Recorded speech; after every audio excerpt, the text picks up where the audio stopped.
Good day. Hello. This is April the 14th on Tuesday, Tuesday.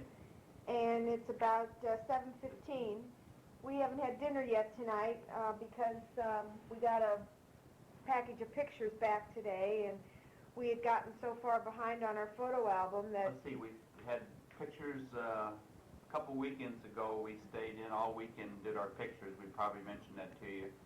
But we had from August of '86 until after our New Zealand trip, which was March 1st, '87, of pictures to put away. We had originally thought we would have a volume 1 and a volume 2 for Australia, the first year and the second year. But the volume 2 filled up completely, and it's as big or maybe a half inch wider than volume 1 from August of '86 to March 1st of '87. So we have now decided that we would cut and start volume 3 at the beginning of our New Zealand trip. Right. So anyway, we got 24 pictures back today, and we sat down and decided we just put them in the album right away, and of course it never goes as smoothly or as easy as you thought. The new album had something broken, and some of the pages didn't fit exactly, and we had to repunch. But anyway, it's all worked out now, and Mike's got some little, I know I've told you I make them before. It's flank steak that's been marinated and cut into strips and then rolled in pinwheels with strips of bacon. And they're real good done on the grill. And he's got those out on the grill, and we're having stewed tomatoes and a salad. Anyway, we got your tape yesterday. Right.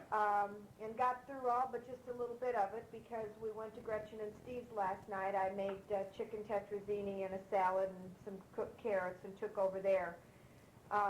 The gals I told you before, I think, had been taking meals over since the baby came, and Steve's parents arrived tomorrow. So they're on their own from now on. But we went over and ate with them, and I guess that's about 2 weeks that she had different people. One of the other ladies previous that she had a baby here about a year and a half ago, and she evidently felt a little, we're assuming this, that she might have felt a little put out because she was the one that thought up this idea to help Gretchen by bringing supper meals in. So that probably tells me that maybe she wished that would have been done for her. so anyway, we got up through your tape all but the last 5 minutes of it, really, I guess. Yeah, you just finished telling us about Ron. Yeah, and his commercial thing, and I wondered how that went, or really what it was for, or if it had anything to do with Robin's Miss Teenage thing that she's being sponsored for by Pizza Hut. I didn't really understand much about it, but whatever it is, we did get your tape yesterday, and it was mailed on the 6th of April, and it arrived here on the 13th, which would have been the 12th in the States. So it took 6 days. Thank you for the salad dressing. I now have enough to make another marinated vegetable salad before I come home.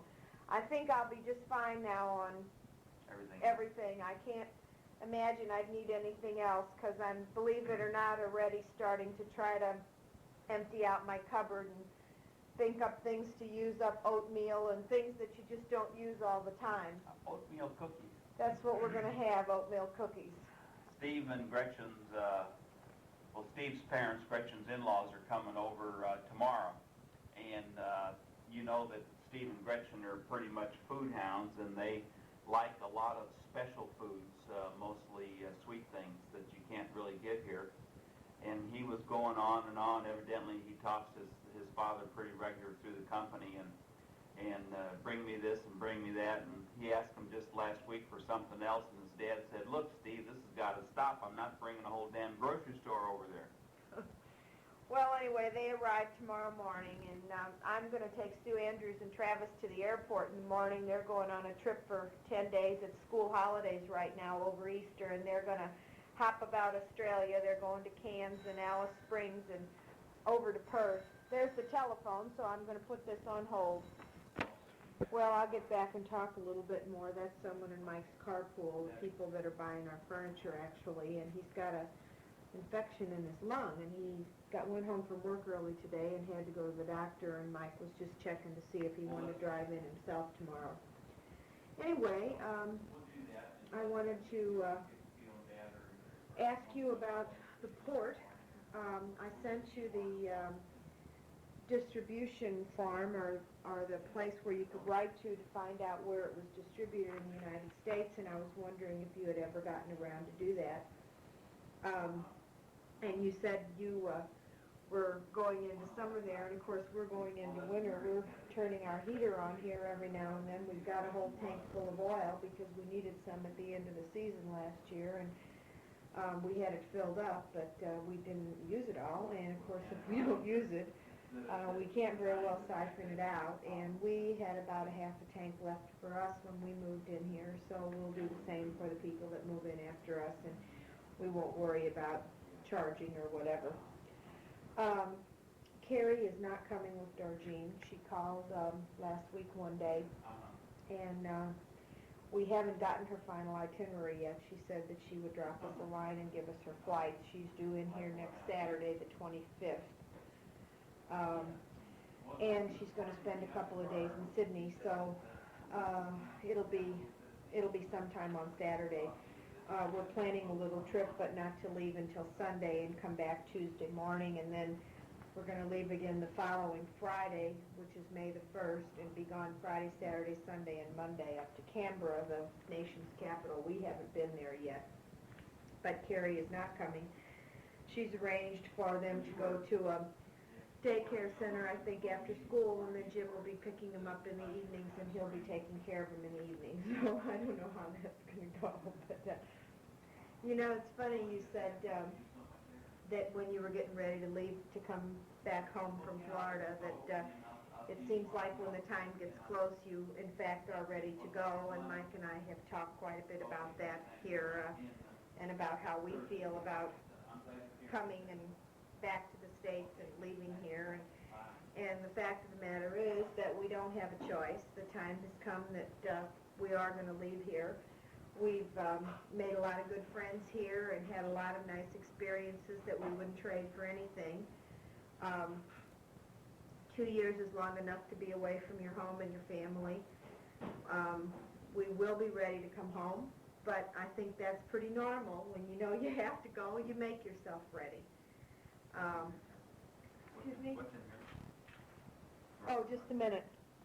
Well, that was Mike coming in here. He got off the phone to ask me what was in the shot glass. I fixed myself a drink about half an hour ago, and forgot to put the vodka in. But you drank the drink. But I drank the drink, so I'm not going to get drunk too fast on that. That was low-cal Schweppes Bitter Lemon. I don't know if they have that yet at home. I assume they do, but it's really good. I'm kind of hung up on it. Sweet and low just hit here. Yeah, Equal is just hit here. NutraSweet is now in Diet Pepsi, but that's the only soda that has it in it. All of their diet foods, Weight Watcher, which includes Weight Watcher soda, Diet Coke, Diet anything else they have is all done with saccharin and cyclamate. I think that when America went off of cyclamate, they sold it to Australia. But now NutraSweet is just hit here, and it's only in the diet soda, Pepsi right now.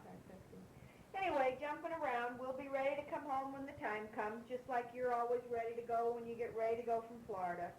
And I wasn't surprised that you left early because, in fact, I did talk to Sheila, and she told me that she had just spoken to you in Florida and that you were going to hit the road. And I don't blame you a bit with all the rain and everything that you were experiencing. I don't blame you for heading on down the road. I am surprised, Bernice, that you didn't get to visit the little place you wanted to visit on the way down or on the way back. When are you going to win a battle? Carol always wins them here. That's not true. You need to take lessons from Carol. You also told us that Daddy, you said on the first part of the tape that you were going to go back up the East Coast, and then when you were talking to us, you went back the same old regular way. So I guess for some reason you changed your mind on that route also. You said I better watch out. Sheila might want to stay here. I don't think so. I think she wants to come back to Australia to be with us and to see a little bit more of the country and to take the trip home. But as far as staying, I think she's had enough of being away, and us being this far away, for the very reasons that I feel like I need to get back and we need to reestablish ourselves with all of our family and our friends. You said your car was loaded to the gills when you came home. Well, as you were talking, I was looking around this house, and Mike tells me every time I buy something that I either have to sell it, ship it home at $4 a pound, or throw it away. And there's an awful lot of stuff here that I don't think I can part with, so I guess it's going home with me.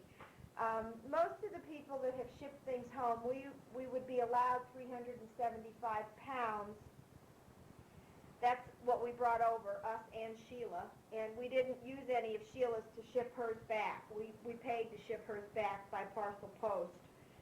So we still have 375 pounds, and what they do is they give us the dollar amount, what it would cost to ship 375 pounds from the States to Australia. They convert it to Australian dollars, and we get that dollar amount, and whatever we can ship for that dollar amount, we can have at the company's expense. And most everybody has been able to ship almost double that amount. So we're hoping that that's the way it goes. There's a lot of stuff I'm not attached to, and I won't take it home. But we too have too much stuff. I have random notes written down here as I'm going through. I know, Daddy, that you saw the putt for the Masters. I couldn't believe that yesterday morning. They were airing it live here, which of course was Sunday in the States. And I think Norman thought if it could go on a couple of more holes, he'd have it in the bag. And boy, was that a beautiful putt. I know there was a lot of luck involved, but there's also a lot of practice goes into something like that. That was gorgeous. I heard that you said you had lamb and that it wasn't too bad. Well, Sheila has asked for lamb for her first home-cooked meal here. As you know, she likes home-cooked meals. I don't think she likes her own cooking, nor does she like eating away at school. We have changed our mind on the trip home, and by the time you hear this, you'll already know that because I talked to you about it on the last tape. So you'll know that we are not going through Europe and that we're going back through Asia. Traffic was moving at 65 miles an hour and heavy. When is that legislation going through? I haven't heard anything about it. You've probably read something about it. Well, yeah, I saw it in the newspapers. We get the Post-Dispatch about 2 weeks late, but I haven't really had time to look at it for the last couple of weeks, so I don't know what the latest is either. Other than I heard that so many thousands of miles of America's interstates were going to be speed limited to make it 65. It was to eliminate some of the areas close to the major cities, but then again, I don't know how they chose that, if it's a 25-mile radius of a city or a city of 100,000 people or what. That I don't know, like 270 or I-70, I don't know what the speed limit on those. I would assume that all that stuff within the city area there is going to maintain a 55. Well, I'm looking around in here for an article that Mike's friend from work sent. Did you take that back to work? Took to work today. It was in the Post-Dispatch, but I don't know what the date was on it. Maybe Mike can make you a copy of it, and we'll send it back to you in case you didn't see it, because it might have been, or probably It was when you were in Florida, yeah. while you were in Florida. Terry Hall had sent it to me. There was quite an article on Melbourne, the second city in Australia, and talked a lot about it, and it was quite complimentary, so we'll make a copy of it and send it back to you. I appreciated the pictures that you sent me. I got some pictures developed in Thailand, and they put them in little booklets with cellophane pockets inside, each picture in one, like a little flip album, just real small. And today I went through all the pictures that I had received from various people, you and Ron and Kathy and Georgine and Juanita, and bits and pieces, June and Larry, and some things from the lake in Florida, and I went through and sorted out duplicates and ones that weren't real good, but I put them all in those little books so that at least I'll have them together, because I want to take them home with me. Hard to believe you went through that snowstorm in Nashville and it was cold. I know that was miserable when it's that cold. And I fell asleep during the Academy Awards and didn't even tape it. I didn't even think about taping it. So we haven't seen any of the movies anyway. We were going to try to go see The Color of Money with Paul Newman tonight. I thought that it was still up at the local cinema, and Tuesday night's half-price night. And that means something here because movies are real expensive. $8 a person. For a person, right? So, let's see, the Children of a Lesser God is still there, but it's not showing until 9:15. And that's too late for us, and especially tonight, because Sue Andrews is picking me up at 5:45 in the morning, because she's got a 7 o'clock flight out of here. So I'll probably be hitting the hay pretty early. I was wondering if you had started or considered using your other recorder now that you're home. You wouldn't have to run on batteries. It plugs into electric, and it's pretty sensitive as far as the mics are concerned, and it has a clicker on it. So maybe the next time you make us a tape, you might give that a try. Let's see. Oh, I was real disappointed to hear about Howard's house being sold to 2 colored men. Not disappointed. That's not the right word. I was pissed. And I'm not real positive that he's heard the end of it from me. I know there's a lot of discrimination laws around, and he says he didn't know, but he could have known, and he could have had the real estate people screen it a little bit better. It's almost like he was saying to us, I'm going to show you people, I'm going to sell you up the river. My use for Howard George has diminished greatly, and it is practically zero now. And I have always shot straight with the man, and I will continue to do so. And the way I feel about him right now, I don't have a minute's time for him. Not a minute. I'm wasting my breath even telling you about it. But we were shocked. You told us for the first time that that had really happened.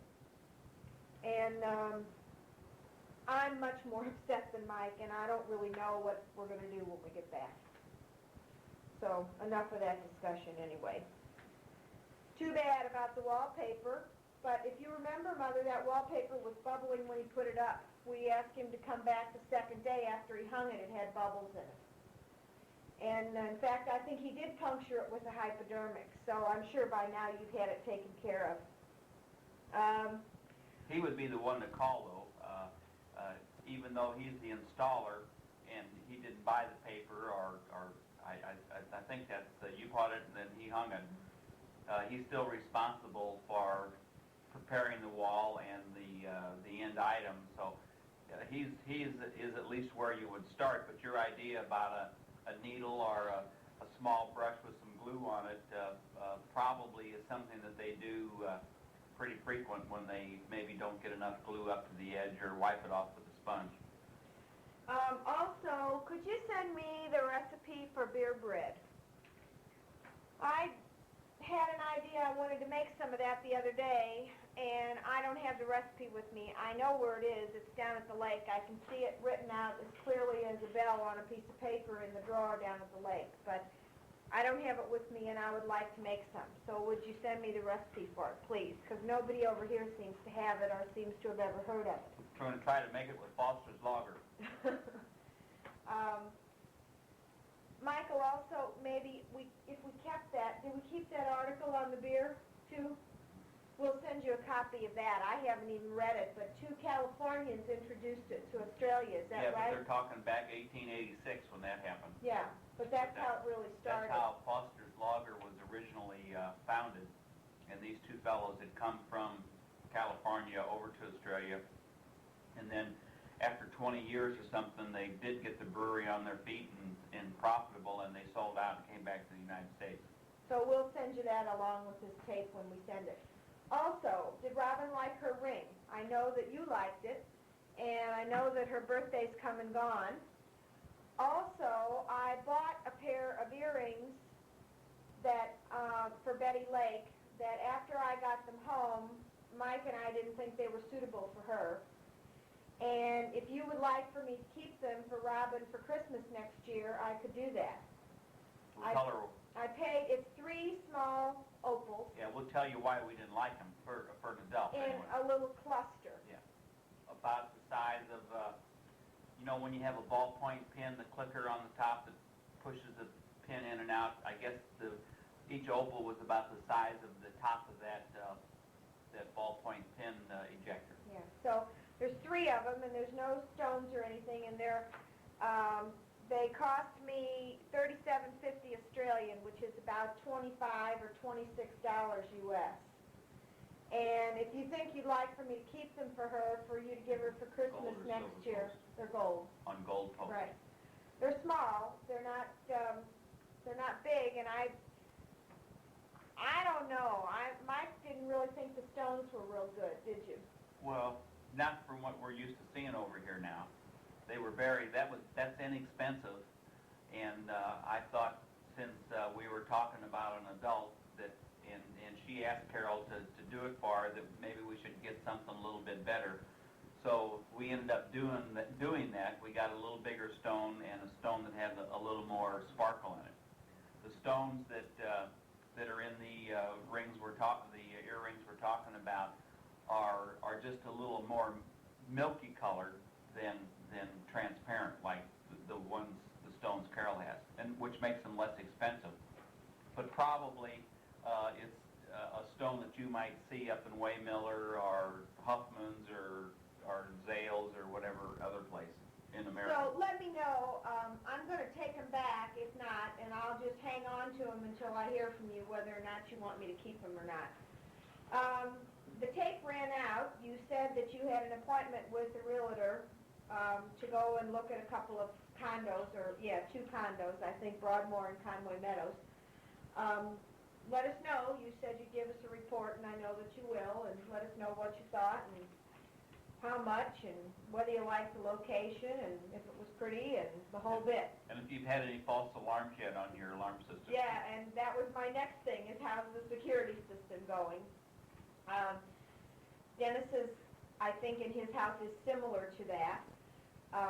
He has a mini computer by his back door that when he leaves the house, he has to program in some numbers and hit a set button or something. That'll alarms the system, right? That alarms the system or sets the system when he goes out. And then when they come in the house, it's right inside the door, and they have 20 seconds to disarm it or hit the code number to disarm it. And then I think it's like yours. If he doesn't disarm the system in 20 seconds, the alarm goes back to the security office, not the police, but the security office, and they call, and if you don't answer the phone in 3 rings, and if you do, you don't, and you have to give the special code, and if you don't do that, then they call the police. There's a lot of alarm systems now that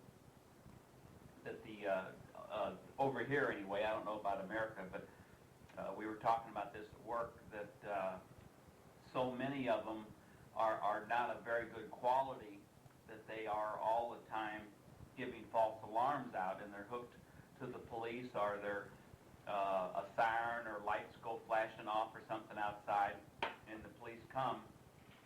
After 3 false alarm calls, the police will not come anymore to your house, and that's what they're faced with over here. So it sounds like with what you have and Dennis has, the company that sells you the alarm system is responsible for trying to verify whether it's a true a burglary or a false alarm.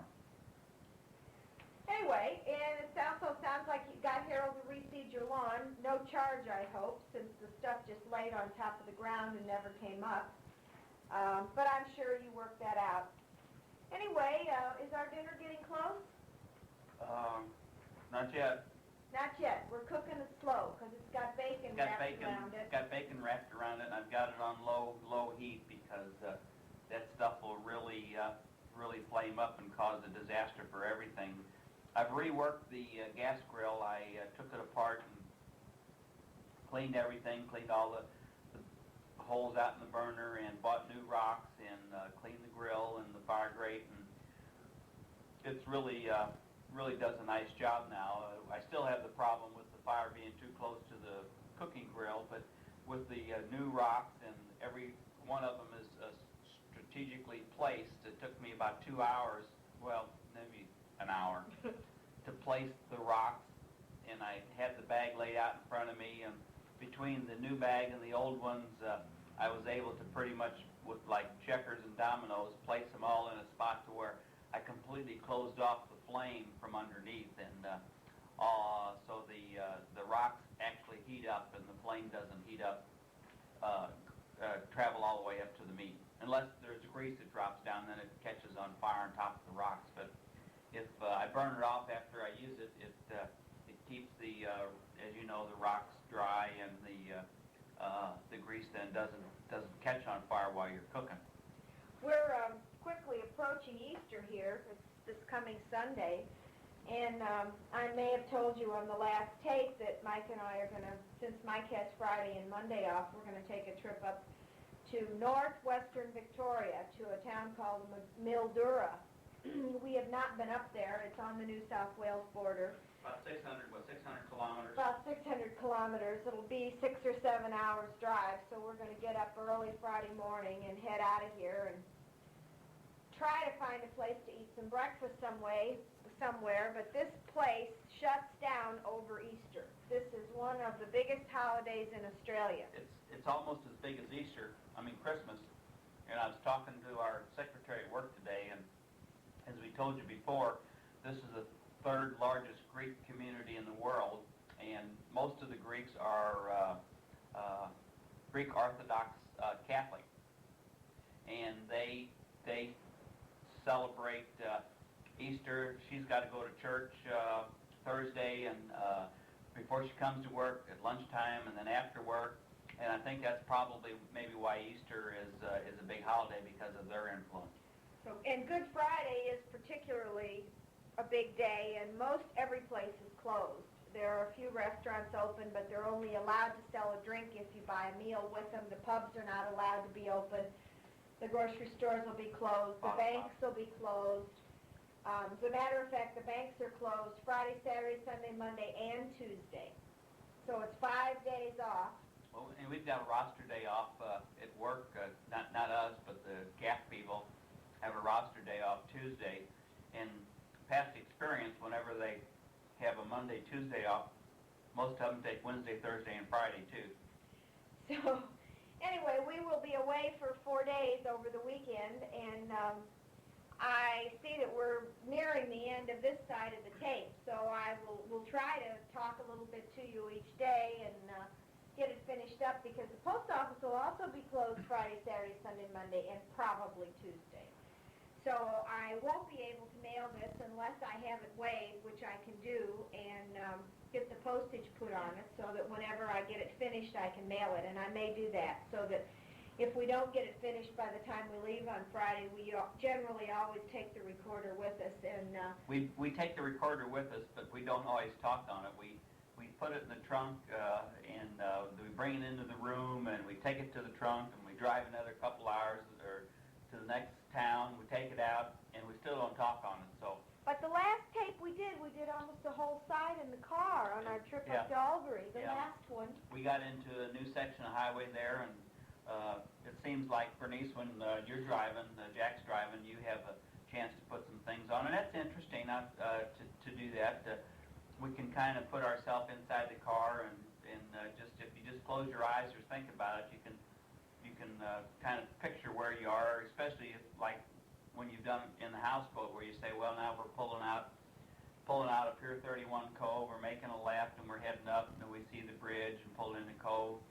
All those things are really, really lifelike to us then when you do that. So by the time you get this tape, you'll have been able to spend some time down at the lake, I imagine. Made your first trip down there anyway, and I hope the boat is turned over to you in good condition and de-winterized, and nothing has happened from the past winter. The climate last winter was really mild from what everybody has said. So, with the exception of a couple of good snowstorms.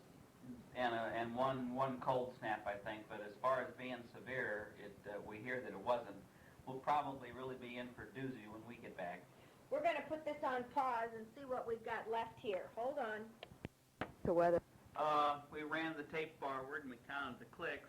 We're just turning over now 460 clicks, and 507 was the cutoff. But with the leader that's on the beginning of the tape and on the end of the tape, you can't talk that long. The leader's worth about 10 clicks. Well, that about finishes up for side one. We'll see you on side two. Bye-bye. Bye.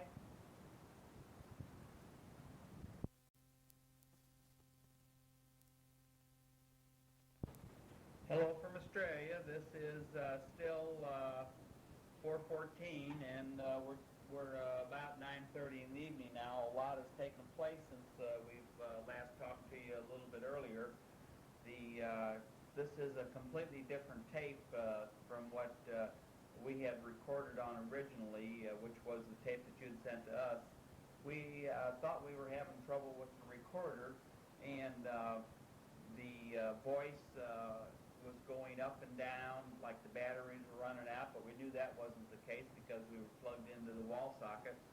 And we'd look in through the window, and we could see that about every revolution the tape would slow down to a stop, and then it would start up again. So evidently the tape was binding up within the cassette. So we went over to Steve and Gretchen's house. He has a cassette recorder that will tape from one tape to the other, and we were able to rewind all of side one, and on his machine transfer what we had said on side one to side one of this tape. So if side one sounds a little mixed up or a little overlap here and there, that's because we've had to record on top of it. But at least we found it out on this end and didn't send it to you and not have you not be able to play it. But side one does sound a little bit fishy.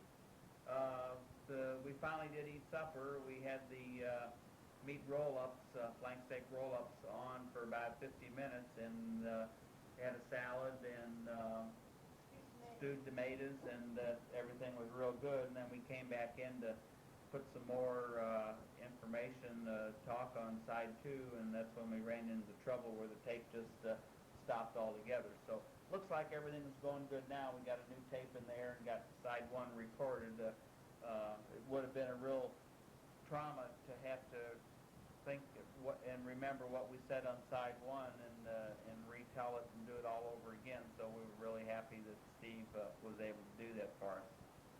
I think we started to tell him that we were going to try to make some phone calls home this week. Yeah, we're going to try to make some phone calls home this week and touch base with everybody. Since I can call now with the window gone altogether, I am now allowed to call from home and call and talk to a friend of mine and be able to maybe patch through to yourself and Randy and Sheila and talk to Andy and see how things are going over at the house and with our renters. It's 9:40 right now, which is 6:40 in St. Louis, and we'll be able to call. My friend comes in about 7 o'clock, so I'll be able to call about then, catch him at his desk before he gets out and starts doing something.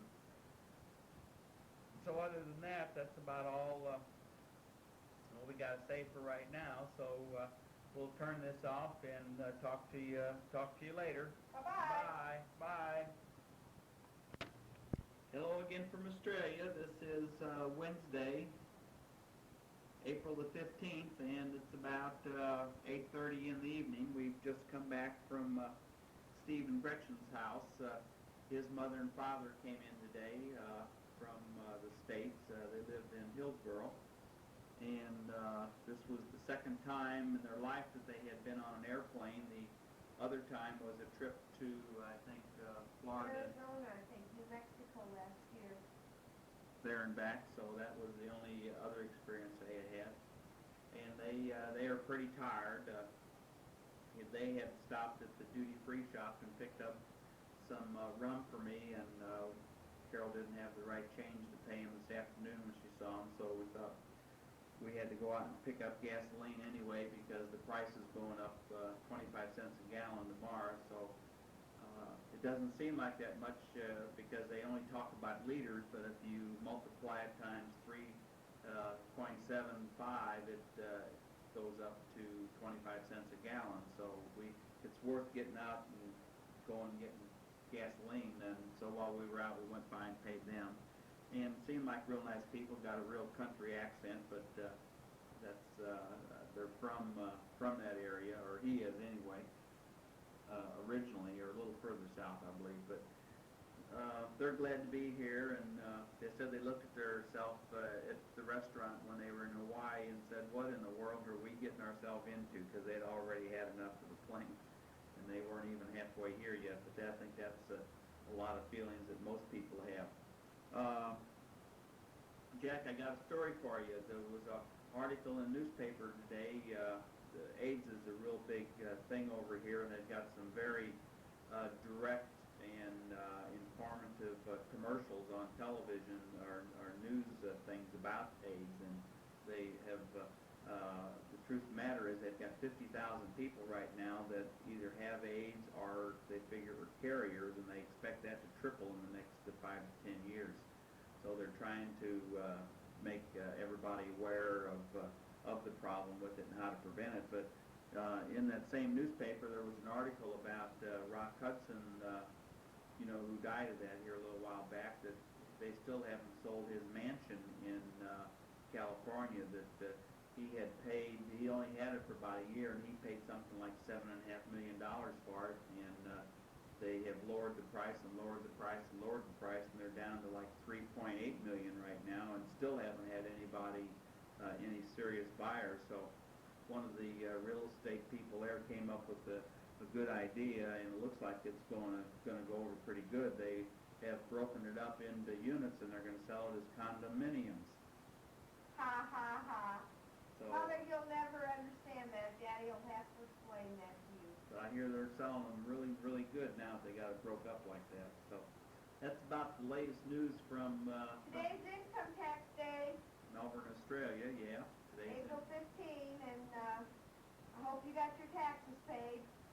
I hope they didn't run you off to jail, Mother, and all that other kind of stuff. We got ours back today. We have to go through and sign on the dotted line, I guess, whatever it is. I played golf today. Wendy and I played 18 holes. Didn't do too bad. 81 on the front 9 and 66 on the back 9. That's the first time I've played 18 in a while, so I was pretty tired when I came back in, and I had to get up real early this morning because I told you on the tape last night that I was going to take Sue Andrews to the airport, and I left here at 5:45 this morning, and from about 3:30 on I was awake off and on because I was afraid I wouldn't hear the alarm. But I got her to the airport, and when we got out there was quite a crowd at the international terminal, and for 6:45 in the morning, that was unusual. As you know, you left about that time in the morning, and there was a terrible crowd out there. And as I got back to the golf course about 8, I heard on the radio that there was a strike in Melbourne for Qantas and 2 other international carriers. I have a feeling it was Japan Airlines and Singapore Airlines, or one of those, that they were not landing or taking off in Melbourne because they had a work stoppage. They were arguing or striking because there's only one international non-stop flight to Japan and somewhere else a week from Melbourne, and Qantas is an Australian carrier, and they were trying to force them to increase their number of non-stop flights out of Melbourne as opposed to a stopover in Sydney. I think they got it settled, but they sure had a lot of things tied up, and Steve's mom and dad, in fact, were about 3 hours late getting in because they were delayed in Sydney. They ended up taking them off the Qantas flight and putting them on a United flight to bring them into Melbourne. But apparently they got that settled today. Anyway, Well, tell them about that golf match you had several weeks ago, Carol, on the 3rd hole at Brighton. oh yeah, on the 3rd hole over at Brighton. This is a classic, Jack. And I wouldn't have believed it if I hadn't seen it with my own eyes. Wendy and Debbie Graswab, another friend, and I were playing. And neither one of us hit real long, none of us hit real long tee shots, but mine went off to the left. And along the left side of the fairway, there are a few trees, certainly not dense bush, and some houses and a fence and what have you. And I teed off, and I think I was the last one to tee off, and I started up the fairway with my golf cart to get my ball, which was to the left side, but certainly not in the bush or anything. And as I got close to it, I said to Debbie, I said, "Oh, look, there's a cat." And it was a black cat, and she said, "Carol, that cat's going to steal your ball."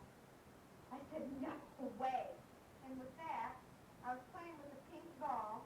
With that, this coal black cat walked up, snuck up on my ball, crouched down like a panther, took the ball in its mouth, and ran back towards the fence. Well, Debbie and I both took off running after the cat with our golf clubs in hand, making hissing noises and carrying on. And Debbie finally waylaid the cat, and the cat dropped the ball. She then proceeded to tell me that she knew that the cat was there, that a friend of theirs knew the guy that owned the cat, and he had apparently trained his cat to fetch golf balls. And about 2 weeks prior to that, I didn't see it, but the story of the cat that steals golf balls had been on the TV news at Brighton on the third hole. And unless you saw it with your own eyes, you would not have ever believed it. Because I even asked the guy in the pro shop the next week about the cat, and he said, "I'm told about the cat, but I've never seen the cat myself." Well, the cat wasn't there today, but I was absolutely paranoid when I was on the third hole. I stayed away from the left side of the fairway. Even if I'd have hit it in the other fairway, I'd have stayed away, I think. But it really happened, and apparently this guy's doing all right with used golf balls. He gets some good ones, I suppose. Well, it's almost 8:30 now, and we have a TV show we're going to watch at 8:30, so we're going to shut this thing down for tonight and tell you that we love you and Happy Easter again as it gets closer. And I'm probably going to take this tape and have it weighed tomorrow so that when we finish it along the way on our trip, we can drop it in a mailbox and have it on its way. Mail won't move much here over Easter because just about everything's closed. But I'm sure that somewhere they have one or two pickups. So we'll try to get it in the mail to you in the next couple of days. We love you both. We love you. Bye. Bye. Talk to you later. Bye. I forgot to tell you that we got a invitation and a letter today from Bert and Juanita. I'm sure you got one too for their 60th wedding anniversary and for their granddaughter Sarah Jean's engagement party. I think that's really neat that they're doing those together. I'm surprised that they are still members of the DAC after all these years, but they must be charter members by now.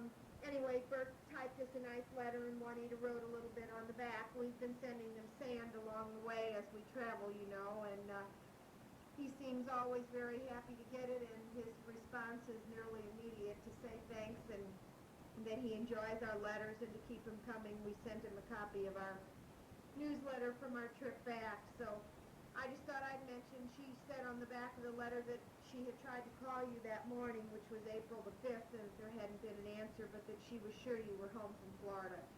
So if you haven't already, I know that you'll be hearing from her. Say goodnight again. Bye-bye. Good morning. It's April the 17th, and we're on the road again, as the song goes. And it was nice to talk to you last night, or morning for you, of course. We got up about 7, I guess, this morning, and it was about 8:15 when we left the house. We stopped at Denny's. There's a new Denny's in the city that has only been open a couple of months, and we had heard that the service there was pretty good, which it generally isn't. But and we stopped, and as we got out of the car, Mike remembered that we had forgotten to bring the camera. So I went in, and he decided what he wanted, and I ordered a cup of coffee, and about 5 minutes after he left, they came and took the order, and I ordered his breakfast and mine, and he said he'd be back in about 20 minutes. Well, it was about 25, I guess, and he wasn't back 3 or 4 minutes, and they brought our breakfast, so we timed that pretty good. We were in and out of there in 45 minutes, which by a Australian standards is real good. Remarkable. It's now almost 10 o'clock, and we do have our camera in the car. We couldn't possibly take a trip without our camera. We're driving along the Calder Highway, which is a different highway than what we were on the last time we were on the Hume, which is the highway to Sydney. This road goes to Bendigo and all the way up to Mildura, which we told you last night is in northwest Victoria. It's not in the far west of Victoria, but it is in the far north of Victoria. You can't go any further north of Victoria without going into New South Wales. This town is on the New South Wales border. It's a 600-kilometer drive, which is going to take us, from the looks of things, probably about 8 hours, I would guess. If we don't get in by 6 o'clock, we have to call the motel and tell them that we are, in fact, on our way. I guaranteed it with our Visa card. We had a hard time finding a place to stay. Easter is a really big holiday here, and I started trying to call about 6 weeks ago, and I finally just I have an RACV book, which is like a AAA book, and I just started calling down the list, and I made about 15 phone calls and finally was able to latch onto a cancellation. I know you're going to the lake this weekend, and of course Sheila will be home with you. You told us last night that you are having a security system put in and that you think you're going to stay put for a while. So that's fine with me. Either way would have been okay. There's not a whole lot to see out here right now. It's dry as it was on the last trip, and we're on a two-way, two-lane road. So we won't make as good a time as we would if we were on dual.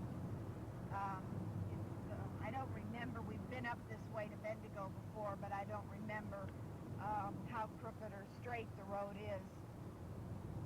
Anyway, I think that's about all the chatter for this morning. I thought I'd just get started. We've got about half of this side left, and if there's anything to see or talk to you about along the way, we'll certainly put the tape in and carry on. We have a tape to make to Laskowitz's as well, which we brought with us. So theirs is only a 30-minute tape, so we'll probably do a little chattering with them. We took some notes and have some questions to answer with them as well. So I guess I'll say goodbye. So long from the Calder Highway. Bye-bye.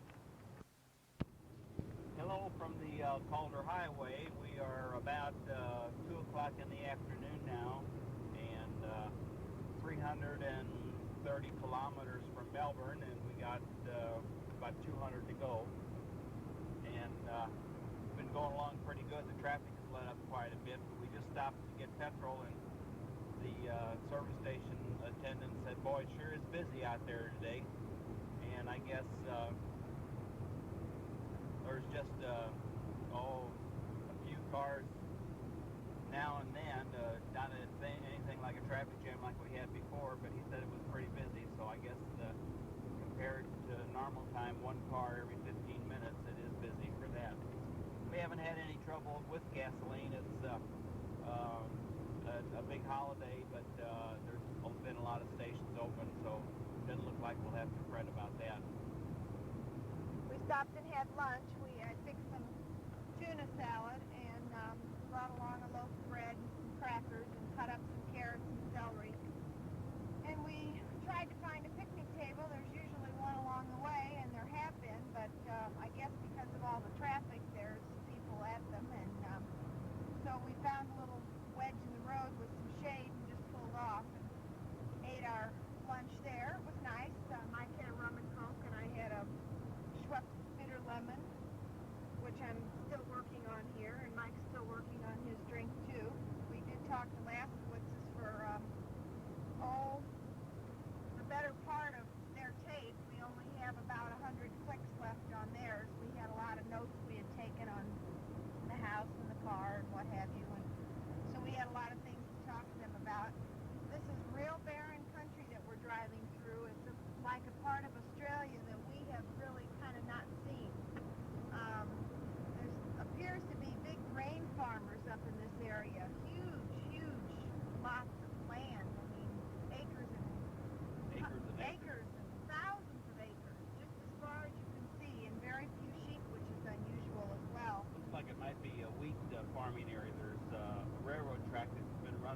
side of us for about the last 50 kilometers, and we've gone by a half a dozen large silos. So I guess it's probably from what looks that's left. It's not growing right now, but the stubbles that is left looks like it's a next wheat field.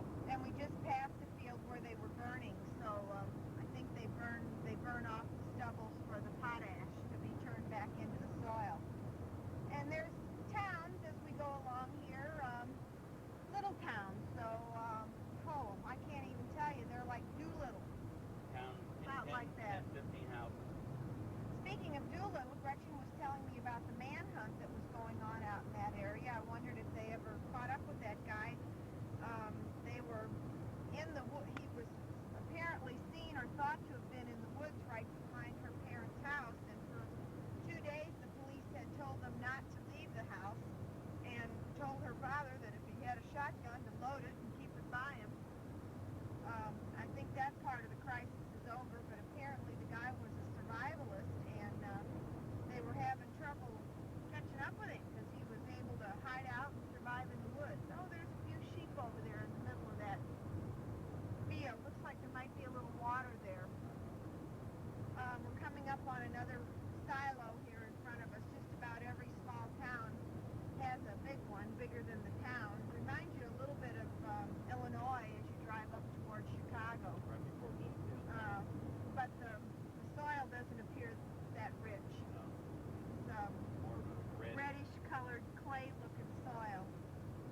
We haven't seen much wildlife at all. No parrots, just flies. Whenever the sun's out, the flies are terrible, and there's no exception up here. It is quite warm. We had the radio on, but I think it might have been Bendigo, and they were giving 20, which is about 70. It feels a little warmer than that up here. Of course, as you go north, the temperature gets warmer in Australia.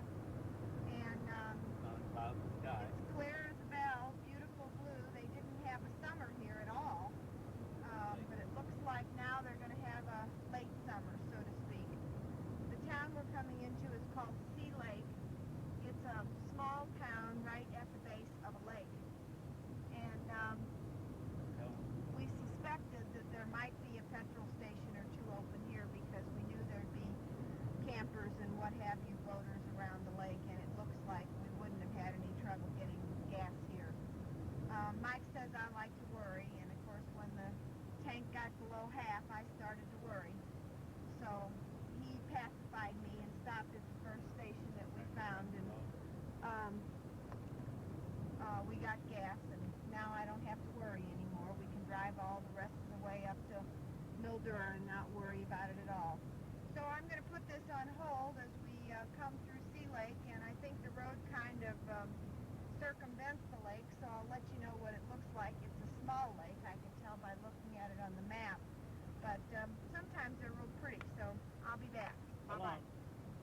Well, I'm turning this back on just to tell you that we did get a little glimpse of the lake.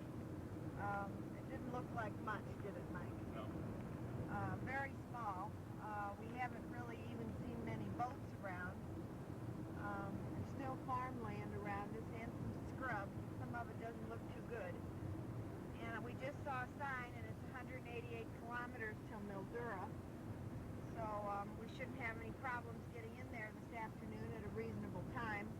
It's always nice to get in before dark so that you can get your bearings at least a little bit. This is the town where there is a giant locomotive called Big Liz that was an Australian prototype. It was never designed to run on track. Is that correct, Mike? Right. Designed to go across the ground, and the purpose of it was to pull these great big gum trees out of this Mildura Valley for lumber. The thing was made somewhere like 300 kilometers away from the place it was to be used, and it was so big and slow that it only traveled at 1 kilometer per hour, which is less than a mile per hour. And it took them 3 months to drive it here. They say it's as big as a locomotive. The wheels are about 6 feet tall, and on the wheels there are 3 pads. And as the wheels turn, these pads fall down like a foot. The wheel rolls over it, and then the pad comes up, and the next one falls down. It's got a cable that has them laced together. And they say it looks just like a locomotive, except it's got those pads on the feet, on the wheels. So we're anxious to see that. It was driven up here. They used it for demonstration one time that it would work, and then they made a museum out of it. So it's another pig in a poke, I guess. Anyway, there's the Australia's longest bar is supposed to be here in the Working Man's Club. We'll try to see that. It is on the Murray River, of course. There are some wineries in the area. Supposed to be some really nice ones. If we like, we can go across into New South Wales probably and play the pokies. And we're going to unload our suitcases and stay in one town for 3 days, which is real unusual for us. We didn't even do that in China. No. So we're looking forward to just hanging out and doing what we want to do while we're up here. I know you guys have a lot of time to do that, and it's always fun. So I'm going to shut it down again for now. We'll pick it up on the go somewhere along the line. Whenever we see something that might be of interest, we'll let you know. Bye-bye. Bye. Good morning. This is April the 20th, Easter Monday in Australia. We're sitting at Lindemann's Winery waiting for a tour. It's now about 25 minutes to 11, and there's a tour at 11. So it's quite a large winery, and we thought it would be interesting to take a walk through and see what's going on. We've already had a sample of their wine, which we pretty much knew what it was because we've had it before. It's not one of our favorites, but anyway, we had a real nice time in Mildura this weekend. We haven't talked to you since Friday. Our room was less than adequate, but there was nothing else to be had in Mildura, and I guess when I booked it 6 weeks ago, we were lucky just to have a place to stay. We meant to ask you to do a favor for us. We want to buy a wool underblanket for our bed, not an electric one, just a fitted underblanket made of wool. And it seems that the queen-size beds in Australia and the U.S. are different sizes, and I know you don't have a queen size, but perhaps Ron does or someone does that you could measure for me. I need the dimensions edge to edge across the top, the flat surface of the bed, length and width. You can give it to me in inches, and we'll convert it here to centimeters. Anyway, if you could do that, I'd appreciate it. We'll have to start another tape when we get home because this one's not too far from the end. We've got about 50 clicks left to go into detail on what we did on the weekend. We visited some wineries, and we took a boat ride on the Murray, but I'll expand on that a little bit on the next tape. More detail. We have about a 6-hour drive back to Melbourne, and today is Rick Catron's birthday. So Gretchen has asked all of us to come over for cake and coffee this evening, so we'll try to be back for that. We'll probably just about make it, but that's okay. Catrons have been back in the States as Mary Lou's mother passed away a couple of weeks ago, and they went home for the funeral. They arrived back here yesterday. So Gretchen decided to do something for the birthday since they won't have much time and all the stores are closed. Everything's pretty much closed up here too. They do have Sunday shopping up here, which is unusual for Australia. They have a Kmart and a Target up here, and both of them are open. Anyway, it's a beautiful day up here. It's cooled off.